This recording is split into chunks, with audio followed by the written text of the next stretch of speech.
Bienvenidos al podcast de USMLE Dreamers. Un hombre de 54 años consulta por episodios de dolor retroesternal urente que aparecen durante la actividad física y mejoran con el reposo. Tiene antecedentes importantes de hipertensión arterial, hiperlipidemia y tabaquismo de larga evolución. Durante el examen físico se detecta un cuarto ruido cardíaco o S4. El electrocardiograma muestra hipertrofia ventricular izquierda y un estudio de perfusión miocárdica revela isquemia inducible de la superficie inferior del corazón. La pregunta fundamental es identificar qué arteria coronaria es la responsable de irrigar esa región. La respuesta correcta es la arteria coronaria derecha. En el desarrollo del caso, el dolor torácico desencadenado por el ejercicio y aliviado por el reposo es característico de angina estable. La fisiopatología se basa en una obstrucción aterosclerótica fija que limita el aumento del flujo coronario durante situaciones de mayor demanda metabólica.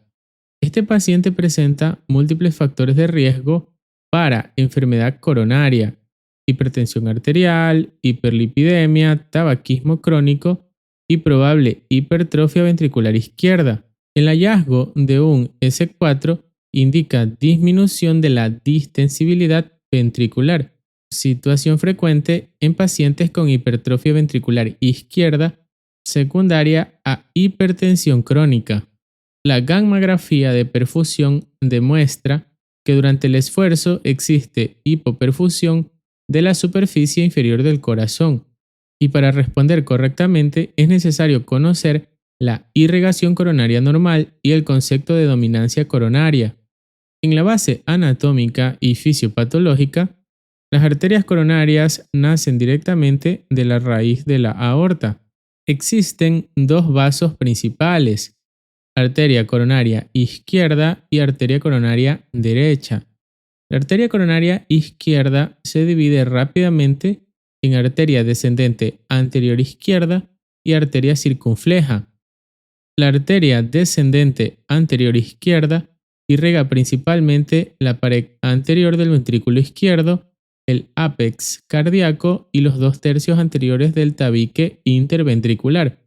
La circunfleja irriga principalmente la pared lateral del ventrículo izquierdo. La arteria coronaria derecha irriga el ventrículo derecho, el nodo sinoauricular en la mayoría de los individuos, el nodo auriculoventricular en la mayoría de los individuos y la superficie inferior del corazón mediante la arteria descendente posterior. Con respecto a la dominancia coronaria, en aproximadamente el 85 al 90% de las personas, la arteria descendente posterior nace de la arteria coronaria derecha. Esta configuración recibe el nombre de circulación coronaria dominante derecha. La arteria descendente posterior desciende por el surco interventricular posterior y proporciona irrigación al tercio posterior del tabique interventricular y gran parte de la pared inferior del ventrículo izquierdo. Debido a que la gran mayoría de la población presenta dominancia derecha, una lesión de la arteria coronaria derecha es la causa más probable de isquemia de la superficie inferior cardíaca. En la interpretación clínica y pronóstico, cuando una prueba de perfusión muestra isquemia de la pared inferior, debe pensarse inmediatamente en compromiso de la circulación dependiente de la arteria descendente posterior. Como la descendente posterior surge de la coronaria derecha en la mayoría de los pacientes, la respuesta más probable es una obstrucción de la arteria coronaria derecha. Esta correlación anatómica también es extremadamente útil para interpretar infartos de miocardio.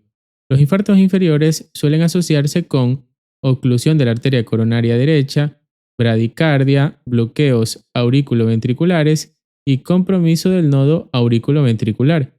Esto ocurre porque la coronaria derecha suele irrigar tanto la pared inferior como el sistema de conducción auriculoventricular.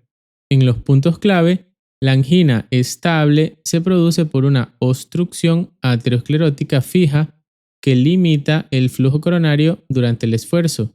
La superficie inferior del corazón está formada principalmente por el ventrículo izquierdo. La arteria descendente posterior irriga la mayor parte de la pared inferior del ventrículo izquierdo. En el 85 al 90% de los individuos, la arteria descendente posterior deriva de la arteria coronaria derecha. La circulación coronaria dominante derecha es la variante anatómica más frecuente.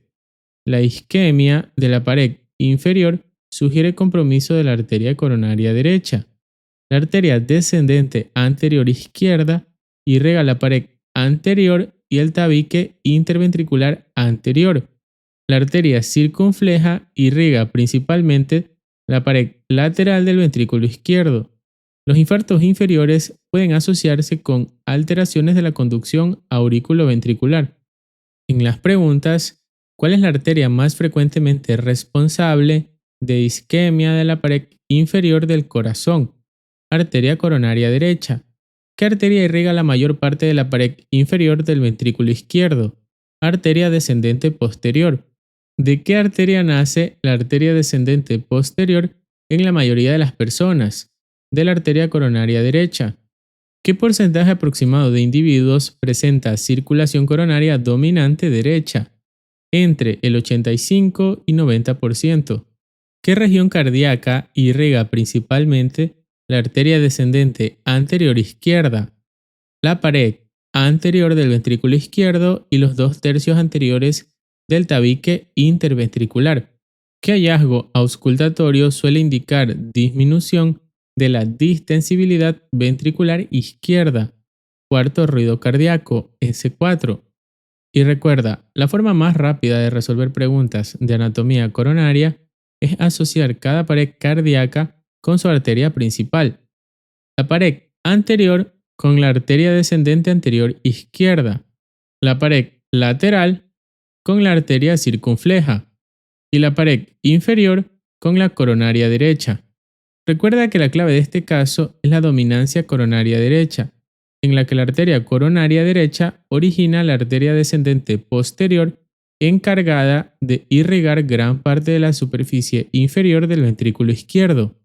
Además, la irrigación del nodo auriculoventricular por la coronaria derecha explica por qué los infartos inferiores pueden acompañarse de bradicardia y bloqueos auriculoventriculares. Gracias por escuchar este episodio. Hasta la próxima.